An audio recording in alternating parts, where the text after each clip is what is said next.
Did you see that? See what? Oh, don't tell me you saw another shooting star. You're not even looking at the sky. I zoned You're out. staring at the ground. That's the opposite. You can stare at the ground during the day. That's the purpose for daylight. And the purpose for night is to see what's going on up there. I mean, a UFO could fly right over you and you wouldn't even notice because you're staring at the dirt. While we're staring at the sky. Wait. What? You saw one? That star just moved upwards. Are you serious? What? It's a fucking helicopter. How can you tell it's a helicopter? You can't tell the difference between a UFO and a helicopter? Light. Come on. There's too much light pollution, man. If I had a jetpack, I could stargaze from the moon and this wouldn't be a problem. Fuck that. I'd fly to the Himalayas. Okay. You have to open your eyes and focus to let more light in. Like this, Helen? Are my eyes open enough for you now? Okay. Have you ever walked into a dark room? No, I've never walked into a dark room. Rooms just magically always light up right before I get into them. Well, at first you can't see anything, but then your eyes start adjusting from staring into the darkness. It's the same thing with stargazing, but if you keep staring at the street lights and the ground, your eyes can't adjust. Wait, is that true? Well, actually I don't know, but it seems logical and it's always worked for me, but I never, actually read it somewhere. You ever think that we were in some guy's head? And our daily routines, that is our life, is just an illusion? And what we're really doing is just building his neural networks or some shit? Or a woman's head. Besides the point. Yeah, kind of. Sometimes I think our cells have their own daily lives and our thoughts are just frequencies or signals that live to construct a higher being. Yeah, I mean, pictures of neural networks look a lot like outer space, and that's a pretty big coincidence. Actually, we probably are in some guy's head. This world's pretty fucked up. Touche. What if space was a battlefield for the gods? I'm sure ancient civilizations could read the stars like a book. Yeah, like predict the future. I bet their Bible was the night sky. You know how every color is actually everything but that color? Yeah. And all the colors of light combined make white? Mm-hmm. Then is everything supposed to be white? I don't... What is... Why is the sky blue? Because blue is your shortest wavelength in the visible light spectrum. Well, actually violet is, but blue is much more sensitive to our eyes, so we perceive the sky to be blue. Oh. Well, maybe. If everything was white, that would suck. Yeah, kind of like living in a cloud. You know what would be cool? What?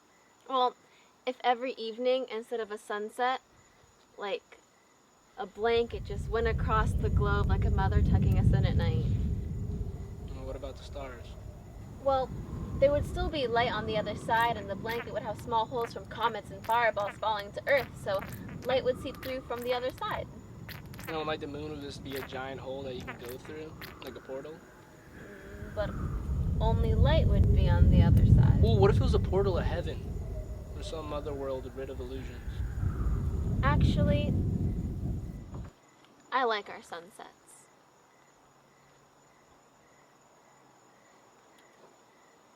How will we get there? A spaceship? I'd use a jetpack. Alright. Imagine yourself standing on your balcony of your apartment, and the sky's a blanket, and you want to explore the other side. So you go into your apartment, make a jetpack. Wait, how would you make a jetpack? Helen, the sky is a blanket. It doesn't matter how we make a jetpack. You get a backpack and throw some jets on that bitch. Alright, Leo, then where would you jump off from?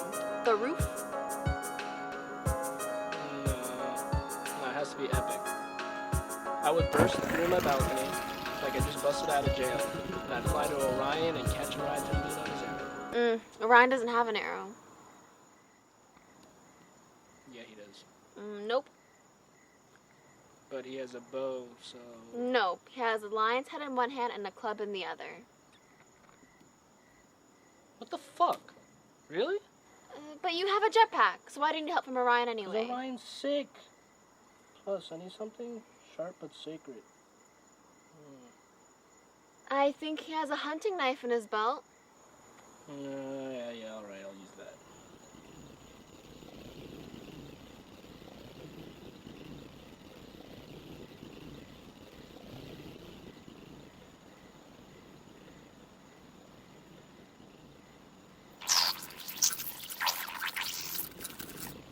Wait, why do you need something sharp?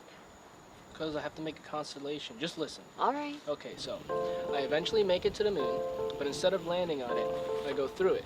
It'll be like a portal or a wormhole, whatever thingy. And the other side? Is it heaven? Basically. And what would it be like? Reality. But nothing like we perceive it to be.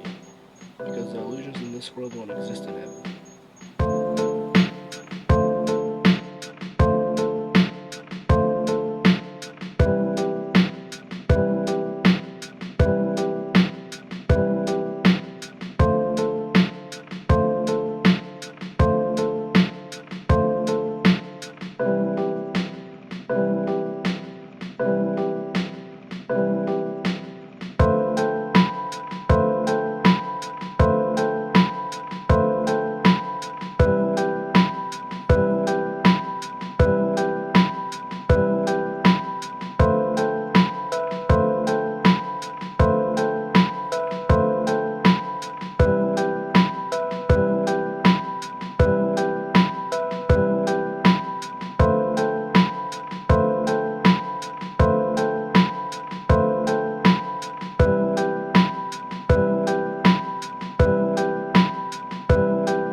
But if nothing was real and we live in a world that we have imagined for ourselves and illusions are just our ability to cope with the nothingness that is life, then you'd be leaving a beautiful world to experience nothing?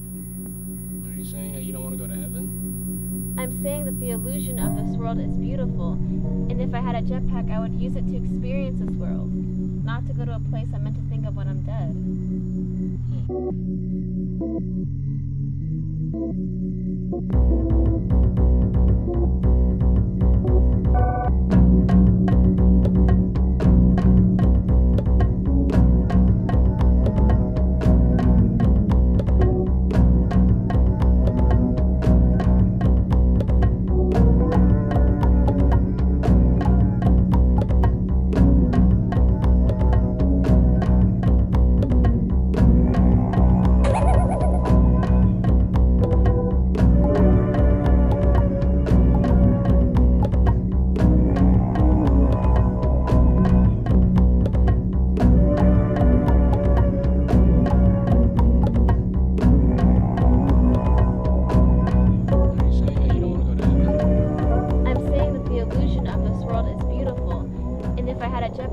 Use it to experience this world, not to go to a place I'm meant to think of when I'm dead. Well, aren't you the mindful cat?